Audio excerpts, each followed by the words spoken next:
నమస్తే. ఏం పేరు అన్న? నా పేరు ప్రసాద్. ప్రసాద్ గారు ఏం చేస్తుంటారు ప్రసాద్ గారు? మిల్క్ షాప్ నడిపిస్తుంది. ఇదేనా? ఓకే. ఎట్లుందన్న బిజినెస్ ఎట్లుంది? మంచిగా ఉంది సార్. మంచిగా ఉంది. ఎట్లుంది అంటే వస్తుంటదా మంచిగా? మంచిగా నడుస్తుంది సార్.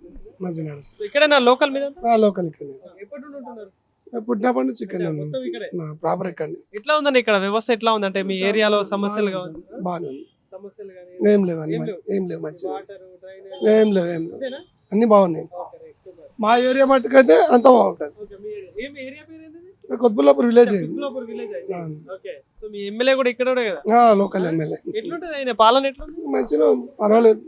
పర్వాలేదు. అందుబాటులోనే ఉంటాడు. ఓకే అన్న మరి ఇప్పుడు కాంగ్రెస్ గవర్నమెంట్ ఉంది రాష్ట్రంలో ఎట్లా అనిపిస్తా ఉంది మీకు? ఇక మనకైతే ఏం చెప్పలేము. ఓకే. మనకి రావాల్సిన ఏం రావట్లేదు కదా అంతే. పథకాలు కావచ్చు ఏం లేవు. ఓకే. మరి రాబోయే రోజుల్లో జిహెచ్ఎంసీ ఎలక్షన్స్ రాబోతా ఉన్నాయి. సో ఎట్లా ఉంటది ఈ పార్టీల మధ్యలో పోటీ కావచ్చు? ఎవరికి ఎక్కువ ఛాన్స్ కనిపిస్తా ఉంది ఇక్కడ? రెండింటికి గట్టిగానే ఉంటది పోటీ. ఇవి 3 పోటీలు ఉంటాయి ఇప్పుడు. బీజేపీ. ఓకే. మరి ఇప్పుడు ఈ కొత్తగా పవన్ కళ్యాణ్ కవిత కూడా వస్తున్నారు కదా? వాళ్ళు వచ్చి వేస్ట్ కూడా ఇటువంటి అట్లా ఈ మధ్యలో వచ్చి వేస్ట్ అసలు అది. ఓకే. ఎందుకంటే ఇలా లేదు ఇక్కడ వాళ్ళకు అంతే పేరుకే. ఇప్పుడు బయట వాళ్ళు వచ్చి ఇక్కడ బతుకుతున్నారు. వాళ్ళు వచ్చి పెడితే కనుక వాళ్ళు ఎన్ని ఓట్లు వేస్తారు. వాళ్ళకి ఆధార్ కార్డులు సరిగా ఉండయి, ఇక్కడ ఓటు కార్డులు సరిగా ఉండయి. వాళ్ళు లేరు. షోయింగ్ మాత్రం బాగానే ఉంటది.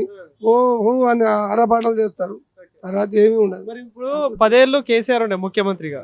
సో ఎట్లా అనిపించింది కేసీఆర్ గవర్నమెంట్? ఎట్లా? బాగానే ఉంది. పర్వాలేదు. పథకాలు కావచ్చు పర్వాలేదు. మన సిటీకి మట్టుకు బాగానే ఉంది. సూపర్ చేసిండు. మరి కాంగ్రెస్ రేవంత్ రెడ్డి మరి రేవంత్ రెడ్డిది ఇంకా టైం పడుతుంది కదా. ఏం చేసిండు? ఏం చేయలేదు. అవును ఏం చేయలేడు. ఏం చేయలేదు ఇంకా. 6 గ్యారెంటీలు ఇచ్చేసినా అందరు బాగానే ఉన్నారు అంటున్నాడు. ఎవరికి ఇచ్చిండు ఏమి ఇచ్చిండు? ఏం ఇయ్యలేగా. అంటే ఒక ఓటర్ గా చెప్పు ఇప్పుడు కేసీఆర్ బెస్టా రేవంత్ రెడ్డి బెస్టా? ఇప్పుడు ఓటర్ గా లెక్క చూసుకుంటే మనకి కేసీఆర్ బెస్ట్. అంటే ఏ విధంగా ఏం నచ్చింది మీకు కేసీఆర్ గవర్నమెంట్ లో? మనకు ఇది అంతా చేసింది ఆయనే. చాలా మట్టుకు చేసిండు. ఇప్పుడు 3 సంవత్సరాలు ఆయన ఏం చేసిండు? ఏం చేయలేదు. ఎట్లున్నాయి అట్లే ఉన్నాయి. ఎక్కడి 10 ఏళ్ళు నేనే ముఖ్యమంత్రి అంటాడు కదా మరి రేవంత్ రెడ్డి. అయితే అవ్వచ్చు. ఎందుకంటే చూస్తారు కదా పబ్లిక్ కూడా. ఏమంటే ఇంకో 5 సంవత్సరాలు చూద్దాం ఏమైనా చేస్తాడేమో ఆశ ఉంటది కదా ఎవరికైనా. అంతే. మరి ఇప్పుడు ప్రధానంగా మీ ఇంట్లో చూసుకుంటే ఇప్పుడు 6 గ్యారెంటీలలో ఇప్పుడు ఫ్రీ కరెంట్ అన్నారు, సన్న బియ్యం అన్నారు, 500 గ్యాస్ అన్నారు. ఏంది ఇవి అందుతున్నాయా? 2 అయితే వచ్చినాయి. గ్యాస్ అయితే రాలేదు. గ్యాస్ రాలేదు. ఈ సన్న బియ్యం ఎట్లున్నాయి? మంచిగా ఉంది. పర్వాలేదు. నడుస్తుంది.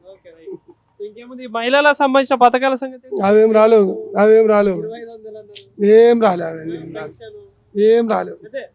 ఏం లేవు. ఇప్పుడు మళ్ళీ ఎలక్షన్ లో ఎవరికి ఓటేసే ఛాన్స్ ఉంటుంది ఇక్కడ? 90% టీఆర్ఎస్. మార్పు స్టార్ట్ అయిందంట. అంతే అవుతుంది కంపల్సరీ కదా. Okay thank you. Okay sir. Super.